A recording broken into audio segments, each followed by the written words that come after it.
Madam सुश्री वर्षा गायकवाड़ जी। सभापति महोदय, मुझे उनको बोलने दीजिए डिमांड फॉर ग्रांट्स पे बोलने का मौका दिया, इसलिए मैं आपका धन्यवाद व्यक्त करती हूँ। आज जो है 87,762 करोड़ की जो है यहाँ पे सप्लीमेंट्री डिमांड ऑफ ग्रांट्स सरकार के द्वारा लाई गई है। ओरिजिनल बजट जो था वो 48 लाख करोड़ का था और सप्लीमेंट्री डिमांड जो है वो इसके 1.8% है वो लाई गई है। सम्माननीय सभापति महोदय, मुझे कहना है कि इस सप्लीमेंट्री डिमांड फॉर ग्रांट्स में 203 पेजेस है और सब जब पढ़ने के बाद ऐसा लगता है कि ये सब खोखला है। मुझे सम्माननीय सभापति महोदय, परसों आपको मालूम है कि देश के पंतप्रधान जी का, प्राइम मिनिस्टर का यहाँ पे भाषण हुआ और सदन में भाषण करते वक्त उन्होंने कहा कि मुंह को खून लगा है। सम्माननीय सभापति महोदय, मैं यहाँ से कहना चाहती हूँ, एक और जुमला आया है, खून मुंह को नहीं लगाया है, हमारा खून इस देश की मिट्टी में जो है वो शामिल होने का काम हुआ है। इस देश की मिट्टी में हमारा खून है। इस देश की एकता के लिए, अखंडता के लिए, लोगों के न्याय के लिए लड़ने का काम कांग्रेस ने किया है और हमारा खून इस देश की मिट्टी में है। सम्माननीय अध्यक्ष महोदय, मुझे यहाँ से कहना है कि स्वतंत्रता संग्राम से लेके, चाहे वो झांसी की रानी रहे, चंद्रशेखर आजाद रहे, टीपू सुल्तान रहे, मंगल पांडे रहे, इन सभी ने जो है वो देश के लिए खून बहाने का काम किया है। मुझे आज इस बात की यहाँ पे गर्व महसूस होता है कि जिस तरह से किसी ने कहा था कि हम लाल आके दिखाएंगे, 56 इंच की छाती दिखाएंगे, सर्जिकल स्ट्राइक करेंगे, लेकिन आज इंदिरा गांधी जी ने सर्जिकल स्ट्राइक करके भी दिखाया था। पाकिस्तान के 2 टुकड़े बना दिए, बांग्लादेश को जो है वो बनाने का काम इंदिरा गांधी जी ने किया है। मुझे आपसे कहना है, अगर लाल आंख दिखानी है, सर्जिकल स्ट्राइक करना है, 56 इंच की छाती है, तो आप बांग्लादेश में जो परिस्थितियां हुई है उसका भी आप जिम्मेदारी लो और उसको कैसे बंद कर सकते हैं, उसके लिए भी आपको आने वाले दिनों में काम करना पड़ेगा। सम्माननीय सभापति महोदय, मुझे एक चीज और कहनी है। अहिंसा के पुजारी और सत्य के पुजारी महात्मा गांधी जी की हत्या किसने की? उनका खून इस धरती में मिला है। सम्माननीय सभापति महोदय, जिन्होंने उनका खून किया, उनके कुछ लोग पुतले बनाते हैं, उनकी जयंती जो है उसको मनाने का काम करते हैं। ये सबसे बड़ी गलत बात है। सम्माननीय सभापति महोदय, जो फोटो भी आया था उनके सपोर्ट में जो लोग कटहरे में खड़े थे, वो किसके फोटो थे वो भी देश ने देखा है, देश सब जानता है। सम्माननीय सभापति महोदय, हमने देखा है कि देश में शांति रहनी चाहिए, तमिलनाडु में शांति रहनी चाहिए, श्रीलंका में शांति रहनी चाहिए, इसलिए ट्रूप भेजने का काम स्वर्गीय राजीव गांधी जी ने किया था। देश में अमन रहना चाहिए, ये उनकी भूमिका थी। वो खुद वहां पे शांति का संदेश लेके गए थे।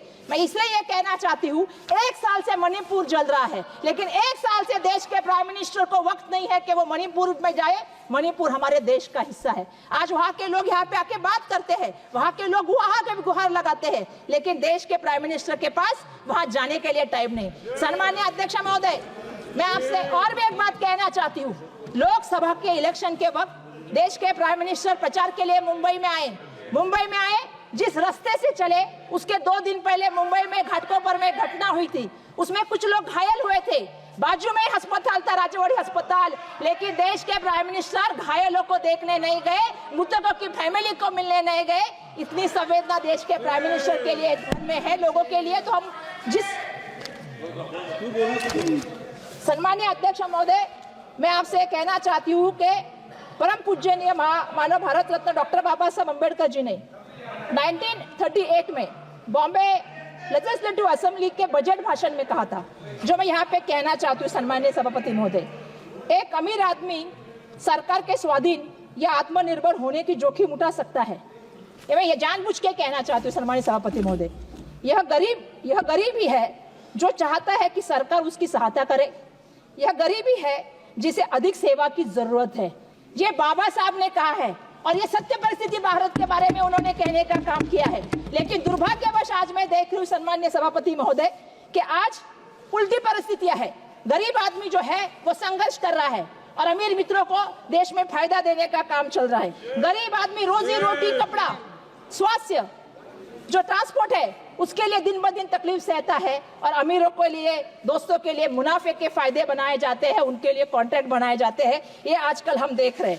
सम्माननीय सभापति महोदय, मैं यहाँ पे सप्लीमेंट्री ग्रांट्स फॉर डिमांड के नंबर 42 पे बात करना चाहती हूँ। ट्रांसफर फॉर स्टेट, इस मुद्दे से मैं शुरुआत करना चाहूंगी। सम्माननीय सभापति महोदय, प्राथमिक स्वास्थ्य के लिए मैं बात करना चाहूंगी। मैंने देखा सम्माननीय सभापति महोदय, पिछले हफ्ते में मैंने महाराष्ट्र में घटना देखी जो दिल दहलाने वाली थी। घटना कहाँ हुई थी सन्मान्य सभापति महोदय? घटना हिंगोली के एक सरकारी अस्पताल में हुई थी, जहां पे सन्मान्य सभापति महोदय परिवार नियोजन की शस्त्रक्रिया के लिए कुछ महिलाएं गई थी। शस्त्रक्रिया होने के बाद सन्मान्य सभापति महोदय उनके लिए पर्याप्त बेड की व्यवस्था पर नहीं थी। 43 महिलाएं ठंडी में जमीन पे सोई थी। यही हमारे राज्य की लाडली बहन योजना है क्या? मैं भी यहाँ से ये पूछना चाहती हूँ सन्मान्य सभापति महोदय।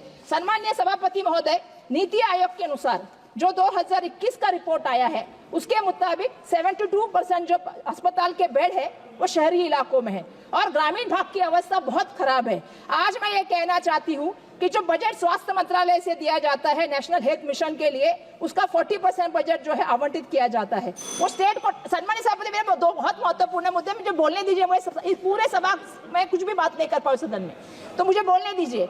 हमारे शहर का जो है, हमारे राज्य का जो बजट है इस साल का वो 4.6 है, जबकि हमारा राज्य अभी आपकी डबल इंजन सरकार है, बहुत विकसित राज्य है। अगर हमारे राज्य में ये परिस्थितियां है, देर मील जो है महिलाओं को चलने जाना पड़ता है। उत्तर प्रदेश में मैंने देखा आईसीयू में बच्चे झुलस के मर गए, जल के मर गए। आप 1 मिनट में कंक्लूड कीजिएगा प्लीज। नहीं सर, मुझे 2 मिनट बोलने दीजिएगा। मुझे एक एविएशन पे बहुत महत्वपूर्ण सन्माननीय जो है अध्यक्ष महोदय बात करनी है। मैं डिमांड फॉर सप्लीमेंट के लिए मैं उड़ान के बारे में बात करना चाहूंगी, उड़ान योजना के मामले में। सन्माननीय सभापति महोदय, नए एयरपोर्ट जो दिए गए हैं 7, मैं चाहती हूँ कि एयरपोर्ट के बारे में लैंडिंग में और जो पार्किंग का है उसमें कितने पैसे ज्यादा बढ़ाए गए हैं उसके मामले में कभी तो सभागृह को मालूम पड़े। मैं बताना चाहती हूँ 300%, 350% ये बढ़ा है। वो जो चार्ज करते हैं वो कंपनी को चार्ज करते हैं जो एयरलाइंस की कंपनी है। एयरलाइंस की कंपनी कोई चैरिटी करने के लिए बैठी नहीं है, तो वो किसको चार्ज करती है? वो ग्राहक को चार्ज करती है। आज आप दिल्ली का टिकट देख लीजिए, आप लखनऊ से मुंबई का टिकट देख लीजिए, 44,000 के टिकट उसकी जो है वो कीमत बढ़ाने का काम क्यों हुआ है? क्योंकि ये एयरपोर्ट किसी बड़े आदमी को दिए है जिसने वहां पे जो है वो लैंडिंग का पैसा और साथ में आपको पता है कि वहां पे पार्किंग का पैसा करने का काम। धन्यवाद। माननीय श्री रविंद्र वायकर, मतदार संघ के 2 इशू मुझे रखने दीजिए। सन्मान्य अध्यक्ष महोदय, मेरे यहाँ पे एयरपोर्ट कॉलोनी है, मुझे धन्यवाद सभापति महोदय। आज मुझे सप्लीमेंट डिमांड फॉर ग्रांट्स 2024-25 लोकशाही मराठी ऐका, पहा, जागरूक रहा।